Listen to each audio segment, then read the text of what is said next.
casos nuevos de cáncer por cada 100.000 personas.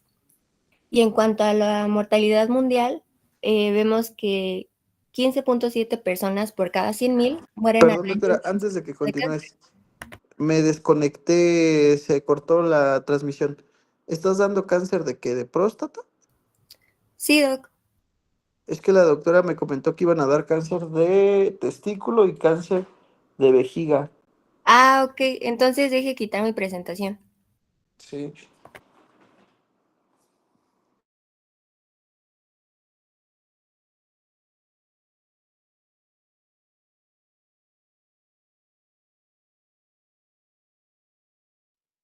Chicos, me comenta la doctora que el grupo 802 expondría el tema de cáncer de testículo y 803 el de cáncer de vejiga, ¿vale? Para que vayamos al mismo tiempo.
¿Sí tiene la expo lista de cáncer de testículo? Sí, denme unos segundos, voy a proyectar.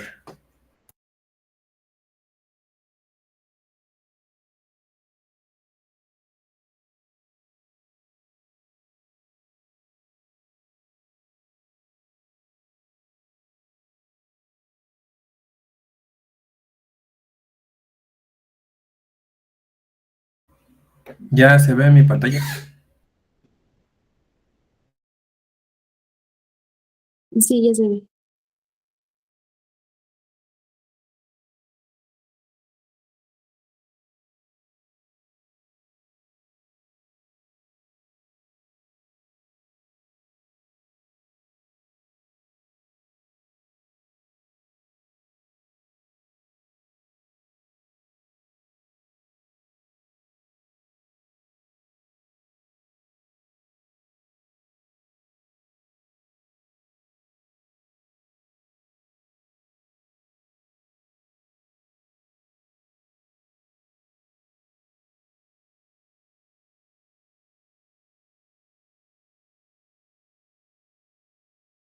Bueno, a nosotros nos toca el tema de cáncer de testículo. Mm, Pues bueno, siguiente diapositiva, Ale, por favor.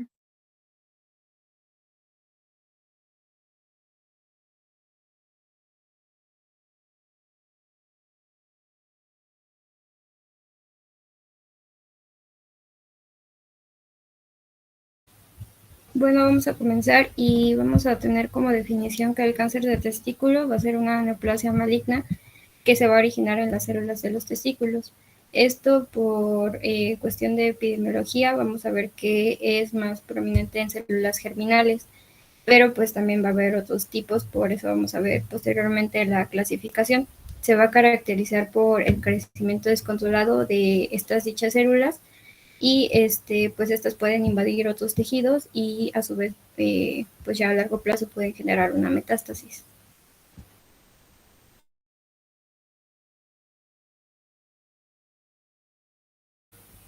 La siguiente, por favor. Y bueno, en cuestión a la epidemiología, vamos a ver que va a tener una incidencia a nivel mundial y se va a colocar en un ranking del 27, con una mortalidad igual en el 32, aunque se dice que en México no es, bueno, en general de todos los tipos de cáncer no es muy común, o sea, es común, pero no tanto. Pues sí es un cáncer que afecta directamente a los hombres y que por ello es que lo estamos viendo. Vamos a ver en la incidencia que en la América Latina vamos a tener aproximadamente 13.650 casos con un porcentaje del 18.9. Si se dan cuenta, vamos a estar como en tercer lugar, pues obviamente arriba va a estar Europa y posteriormente Asia. En la mortalidad nos vamos a colocar en el segundo lugar con el 23.2% y en la prevalencia igual vamos a ocupar el tercer lugar con 17.9% a nivel mundial de los casos.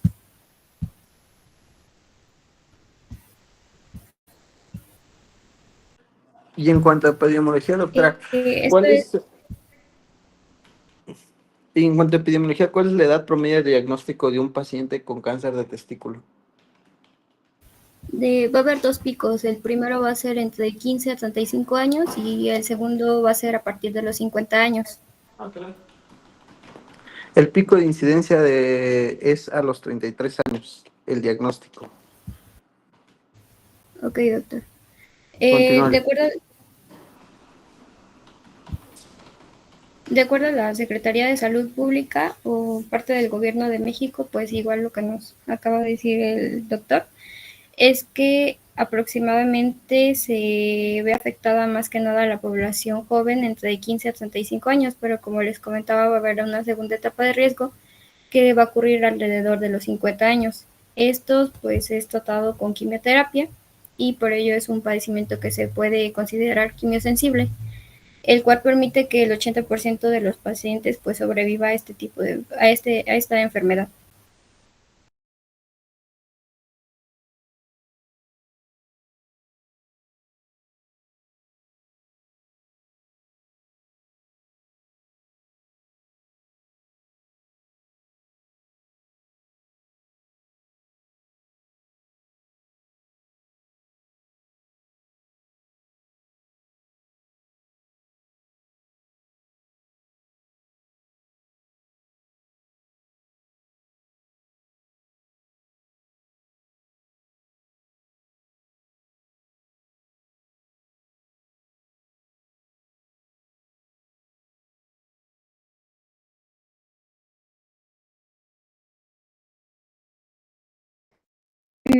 Bueno, con respecto a los factores de riesgo, tenemos que si es o se trata de un carcinoma in situ, la mayoría de estos cánceres que se van a dar necesitan propiciarse a través de una lesión precursora, que en su mayoría puede ser de los tumores de células germinales en el testículo. El riesgo para desarrollarlo es de un 50% a partir de los 5 años de que se ocasiona esta lesión precursora.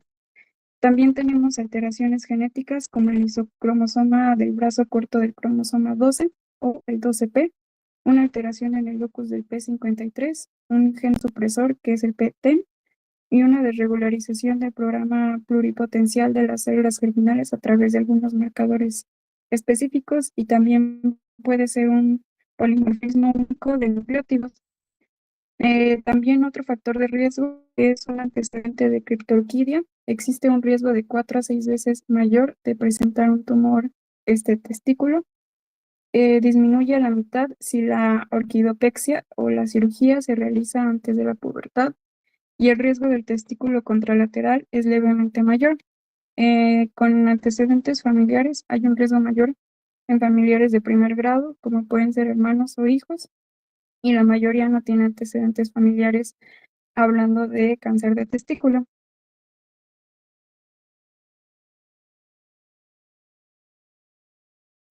Y de estos factores de riesgo que estás mencionando, ¿cuál es el factor de riesgo más importante para el cáncer de testículo? ¿Cómo dijo, doctor? De los factores de riesgo que mencionaste, ¿cuál es el factor de riesgo más importante o el factor de riesgo pivote que te haría sospechar en un paciente con cáncer de testículo? Mm, La lesión precursora, ¿Qué lesión precursora? ¿Cómo lo diagnosticas la lesión precursora? Platícame. pues es difícil Y si es difícil, como pues tal. entonces no es el factor de riesgo más importante, ¿no? Sí, pues para si es diagnosticable, entonces sería la criptorquidia.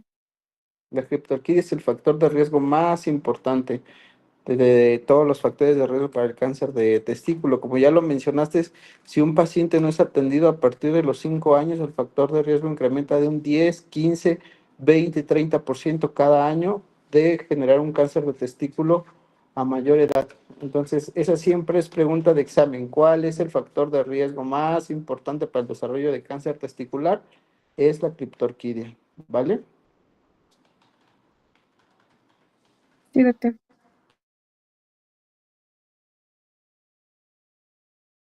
Continúe.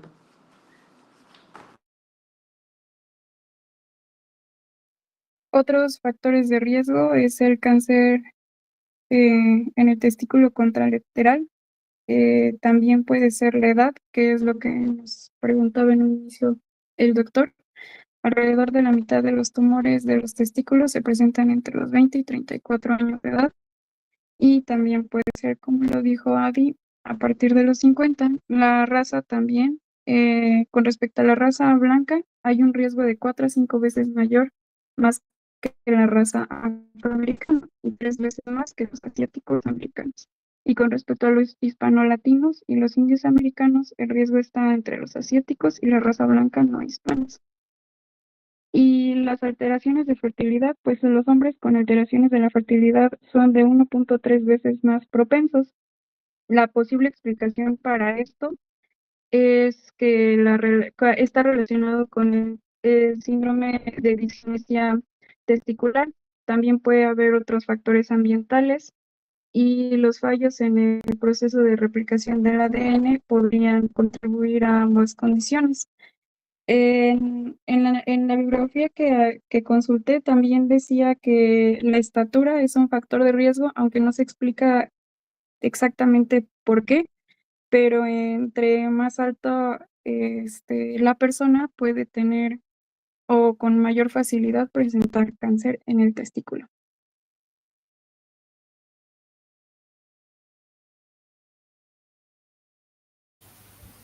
De acuerdo a la patología hay diversos como puntos importantes los cuales pueden originarnos como tal el cáncer de testículo, pero vamos a iniciar con recordando donde nos encontramos, que es en el testículo, los túbulos seminíferos. Al igual, pues vamos a ver una ampliación de la segunda imagen que les he puesto, en donde vamos a ver el túbulo seminífero y vamos a ver ciertas células las cuales va a contener, en las cuales pues destacan las células germinativas o germinales, de las cuales vamos a enfocarnos un poco más porque es como como los subtipos de cáncer que van a tener mayor prevalencia en el cáncer de testículo. Pero también vamos a tener en cuestión al estroma, que en este caso es las células de Leydig y las células de Sertoli. De acuerdo a diversas bibliografías, pues nos habla que en este caso de cuando se afecta directamente al estroma, es que pueden generar manifestaciones clínicas de acuerdo a las hormonas que estas generan. Siguiente, por favor. Y bueno, aquí vamos a ver como los puntos importantes. Primero, pues la fisiopatología incluye pues una interacción de diversos puntos. Como ya lo decía mi compañera, puede ser una lesión precursora, también puede ser antecedentes heredofamiliares, en este caso pues algo genético. Y vamos a ver aquí la clasificación histológica del tumor de testículo. Como tal, pues vamos a subdividirlo en dos, como ya les comentaba, de células germinales, que en este caso se van a presentar más o menos como el 95% de los casos. Y se va a dividir en seminomatosos y no seminomatosos. Los seminomatosos pues van a ser como más enfocados hacia la línea espermatocítica, y los no seminomatosos pues van a ser diferenciados hacia un tejido extraembrionario o hacia otros tejidos. Y la segunda, pues el segundo punto de la clasificación sería de cordones sexuales o del estroma, que en este caso pues ya les había comentado sobre las células de Sertoli y las células de Leydig. Ahora, con los puntos importantes, podría ser el primero, pues como origen embrionario, donde pues ya lo comentaba mi compañera, va a derivar de lesiones precursoras. Como tal, vamos a hablar de las neoplasias de células germinales in situ, que van a permanecer latentes hasta la pubertad y van a conservar ciertos marcadores embrionarios. Como tal, estos marcadores embrionarios van a ser como precursores de célula madre pluripotenciales, que van a ser afectados a nivel genético, y por tanto va a generar pues empezando con el tipo de tumor y posteriormente un cáncer. También vamos a ver que las células germinales primitivas o los gonocitos van a no generar un desarrollo adecuado y no lo van a completar, y por eso su diferenciación va a ser anormal en el desarrollo fetal. Y bueno, de los tumores seminomas y no seminomatosos, ¿cuáles se presentan en pacientes mayores y cuáles se presentan en pacientes más jóvenes y cuál es más frecuente de los dos?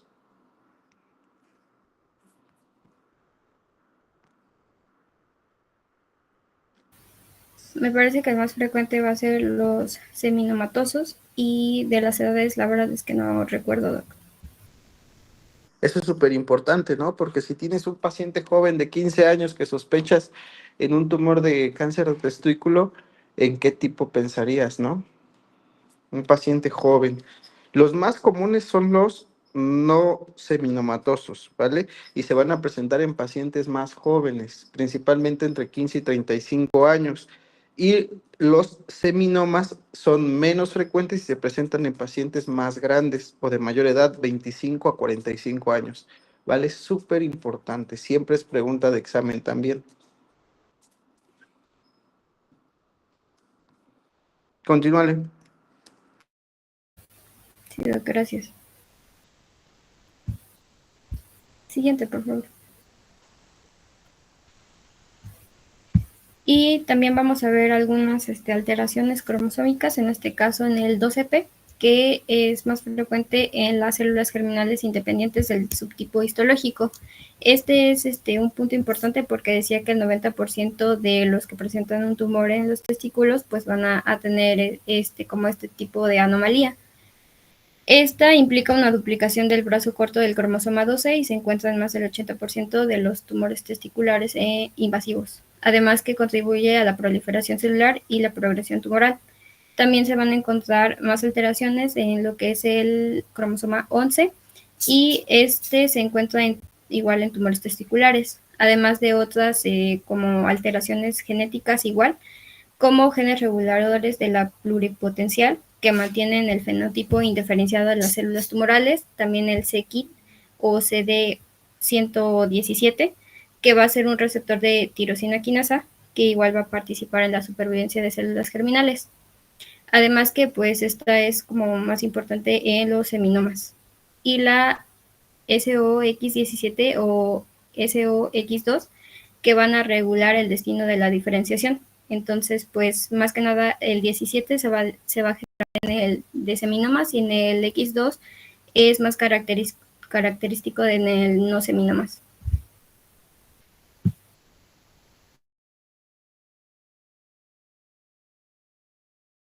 Ahora, con respecto a las vías de diseminación, la más común es la vía linfática. También tenemos la vía hematógena, pero bueno, la vía linfática es la más frecuente, y con respecto a la primera estación a donde se va a diseminar es en los ganglios de la red de testis. La segunda estación o el segundo lugar donde se va a diseminar a través de la vía linfática es en los ganglios linfáticos, que van de T1 a L4, concentrándose en mayor nivel en el hilio renal. Todo esto por el origen embriológico. Sin embargo, cuando estamos hablando de los tumores del lado derecho, el sitio primario o a donde se va a ir en la vía linfática es en los ganglios intercaboaórticos. Y en segundo lugar, se va a ir hacia los ganglios cabo y paraórticos. Si estamos hablando de un tumor en el testículo izquierdo, el sitio primario hacia donde se va a dirigir es en los ganglios paraórticos y en segundo lugar es en los ganglios intercaboaórticos. Con respecto al coriocarcinoma, tiene una diseminación de preferencia o le es más fácil la vía hematógena y los sitios a donde se va a ir es a través de hacia el pulmón, huesos, hígado y esos son los principales. Y el sitio más frecuente hacia donde se va a ir es hacia el cerebro debido a su alta vascularidad.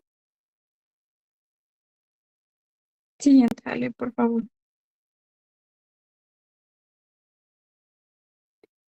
En las manifestaciones clínicas, pues el síntoma más frecuente es, o por el cual el paciente acude a consulta, es porque tiene una masa testicular indolora. En un seminario centrado en el cáncer testicular, detalló que el enfoque clínico puede ser de alguna manera típica, es que el paciente va a referir dolor escrotal, hinchazón y sensación de mayor peso en el testículo. Sin embargo, de acuerdo con American Cancer Society, que pues describe casi los mismos síntomas, va a presentarse una masa o hinchazón en alguno de los testículos, que es la más frecuente. Hay una sensación de pesadez en el escroto, dolor sordo en el abdomen o en el escroto. Una vez que se presenta el dolor en el abdomen, muy probablemente estemos hablando que ya nos encontremos ante una metástasis. Ginecomastia, esto pues es un crecimiento o irritación de los senos. Pubertad precoz en niños, si estamos hablando de tumores de células de Leydig. Y en estadios avanzados puede haber dolor lumbar, tos, dificultad para respirar, dolor abdominal, síntomas de una probable metástasis. Con respecto al National Organization for Rare Disorders, nos habla casi de los mismos síntomas. Hay un nódulo firme, indoloro, o se puede presentar hinchazón testicular. Hay un dolor leve en el abdomen, en la región inguinal, una sensación de pesadez, acumulación de líquido en el escroto o edema, un dolor súbito intenso, puede ser en algunos casos, y bueno, los síntomas de metástasis.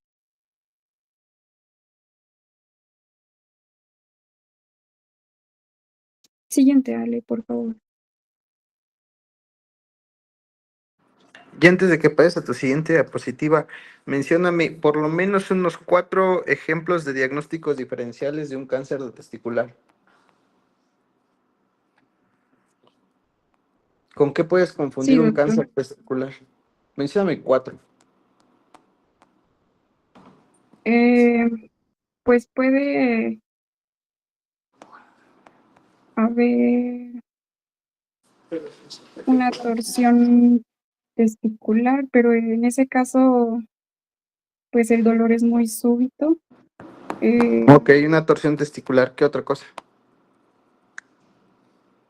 También una torsión de los apéndices que se encuentran a nivel del testículo, leptorquidia, hidrocele, orquitis, epididimitis, pero pues es que la epididimitis va a estar específicamente, o podría haber un hinchazón en el epidídimo, pues la Es súper torsión importante que testicular hagan también. diagnósticos diferenciales, ¿no? Porque sobre todo con los diagnósticos que tienen que ver con algo oncológico, no vas a llegar con un paciente y le vas a decir, ay, probablemente tiene un cáncer, ¿no? Sin antes haber descartado otras enfermedades. Ya mencioné algunas, torsión testicular, epididimitis, hidroceles, varicoceles, hasta hernias inguinales también pueden manifestarse o confundirse con un tumor testicular. ¿Cuál es el síntoma pivote o el síntoma más común o el que más te hace sospechar de un cáncer testicular? Pues que no hay dolor en la masa palpable.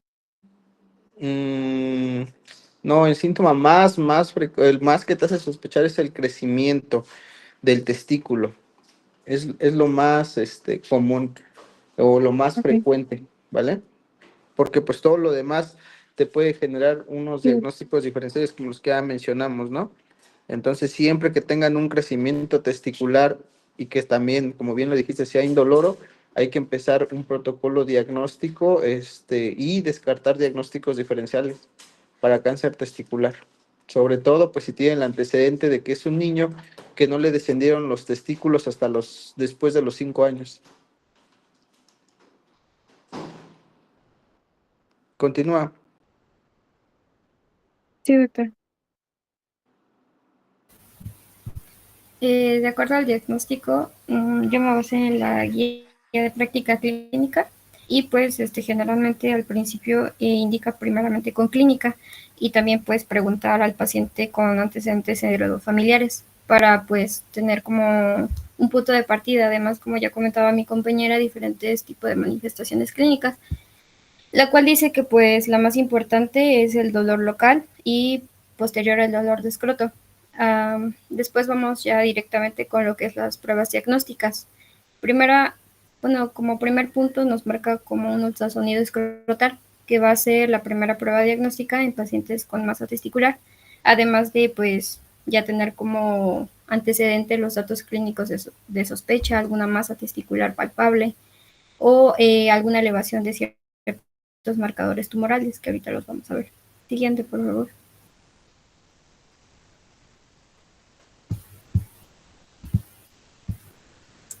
Entre los marcadores tumorales tenemos la alfa-fetoproteína, que pues, como ya recordamos, se va a generar durante el desarrollo fetal por el hígado y también por el saco vitelino. Pero estos pues no es normal que se presente altos niveles en lo que son los adultos, porque en un adulto que no tenga cáncer testicular, pues van a ser muy bajos o inclusive van a ser indetectables. Además, pues se muestra también la HGC y la DHL para pues completar como tal el diagnóstico. También se puede ser un punto de partida la resonancia magnética del escroto, que esta pues va a tener una sensibilidad y especificidad más alta que el ultrasonido. Además que puede diferenciar tumores de tipo seminoma o de no seminoma. Pero la única pues como desventaja es que es con un alto costo.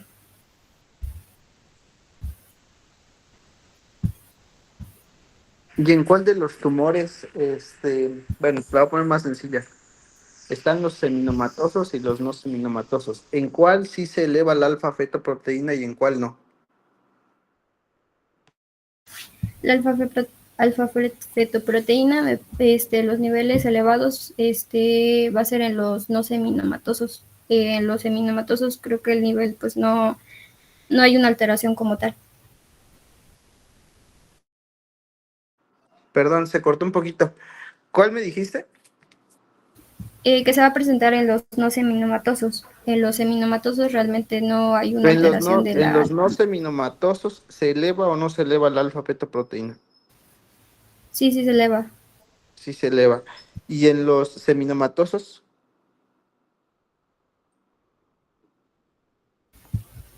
Pues la alfa-fetoproteína casi no se eleva.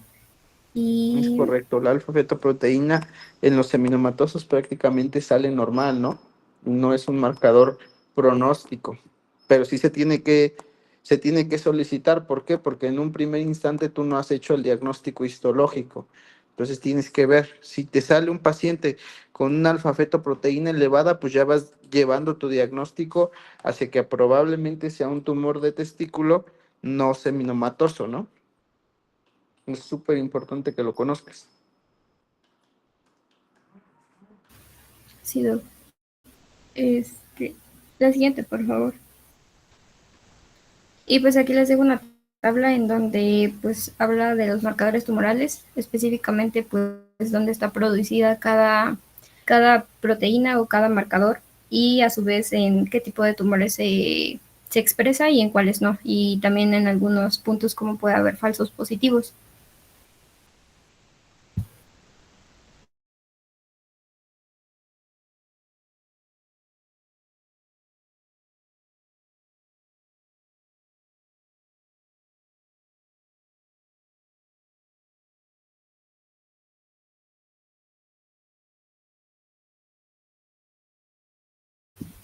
Y bueno, continuamos con la clasificación TNM, que en este caso, pues vamos a ver tumor, después vamos a ver cuándo es valorable, cuándo no es valorable. También vamos a ver en este caso que hay ciertas características que lo pueden definir como en cierto tipo de punto en esta clasificación, pero pues en general aquí está.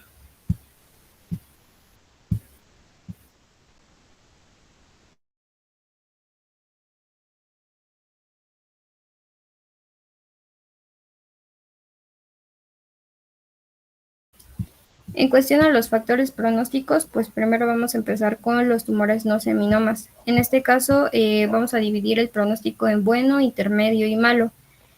El bueno, pues en este caso es que nos vamos a guiar más que nada con los marcadores tumorales. En este caso que la alfa-fetoproteína sea menos de 1000, la HCG que sea menos de 5000 y la DHL menos de 1.5, que se puede considerar como normal. En intermedio, pues va a haber un aumento como tal, y en malo también lo podemos complementar con la metástasis en este caso, que puede ser extrapulmonar y que puede llegar al cerebro o el hígado. También para los no seminomas, igual en medio, intermedio y malo, si se dan cuenta, pues aquí la alfa-fetoproteína va a estar normal en los dos casos, que es en el bueno y en el intermedio, y en el malo pues no aplica como tal. Aquí nos podemos guiar más que nada con los niveles de la HCG y la LDH, aunque van a ser moderados, y realmente pues nos vamos a basar más que nada en la metástasis. Por ejemplo, en cuestión de ser un pronóstico bueno, solamente se va a extender a lo que son los pulmones. En un intermedio, pues extrapulmonar.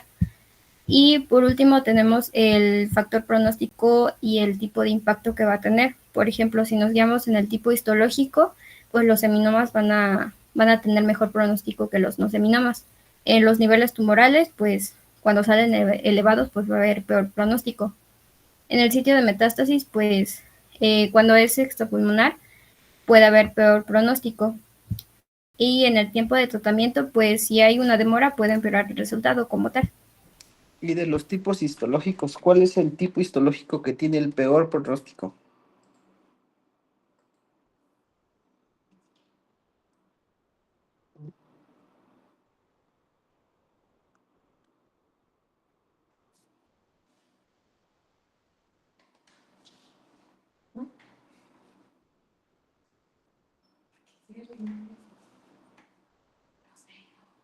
El coriocarcinoma ¿Y en qué porcentaje se presenta el coriocarcinoma? ¿Y qué tipo de los grandes grupos en los cuales se divide es?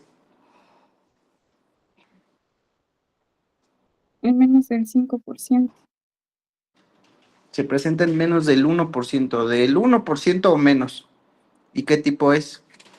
¿Seminoma o no seminoma?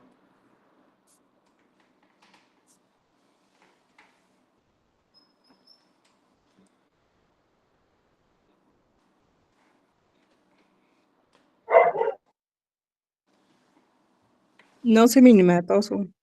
No seminomatoso, efectivamente. Y eso es importante porque, ¿qué dijimos? Que los no seminomatosos se presentan en quiénes, ¿en más jóvenes o en más chicos?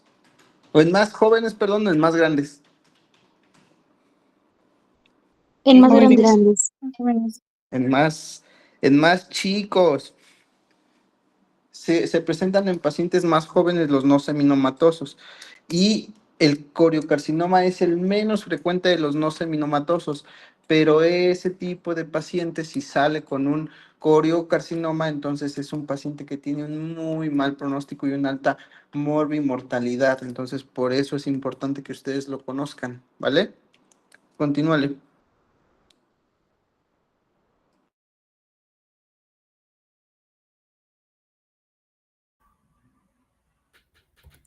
¿Sí me escucho? Sí, Ale. Bueno, vamos a continuar con el tratamiento.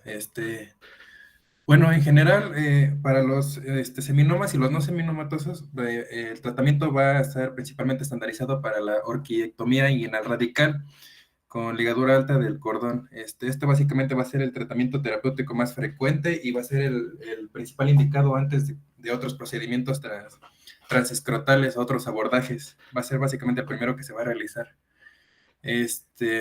Después, posteriormente, podemos optar por otros o por otros seguimientos con los marcadores séricos, por el seguimiento con la imagen basal y los principios de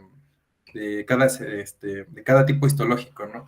Dependiendo, pues, del subtipo de seminoma o de no seminoma que estemos hablando. Para el seminoma, básicamente, después de la orquiectomía radical en el estadio 1, vamos a optar principalmente por la vigilancia activa, va a ser la estrategia que vamos a utilizar, ya que pues si optamos por radiación adyuvante o quimioterapia, pues podemos exponerlo a este riesgo, a estos efectos secundarios, sin que sea obligatoriamente necesario, ya que básicamente el 85% de los pacientes que se les realice la orquiectomía radical, van a estar curados, y el 15% pues va a tener el riesgo de enfermedad o de regresión. Este riesgo básicamente lo vamos a determinar con los marcadores séricos que ya habíamos dicho, y además si es un tumor mayor a 4 centímetros, o si hay invasión a la red de testis o invasión infravascular, pues también va a tener mayor riesgo de que vuelva a presentar ese tipo de cáncer. En caso de que optemos por quimioterapia adyuvante, pues podemos optar por ciclos de carboplatino o radioterapia, que básicamente va a ser con 20 grays en 10 tandas de 2 grays, básicamente. Todo esto va a ser en el estadio 1. El riesgo solo con la orquiectomía les dije que va a ser como 15% de la recaída, y si optamos por terapia adyuvante, pues se va a disminuir aproximadamente al 3 o al 4% de que pueda recaer.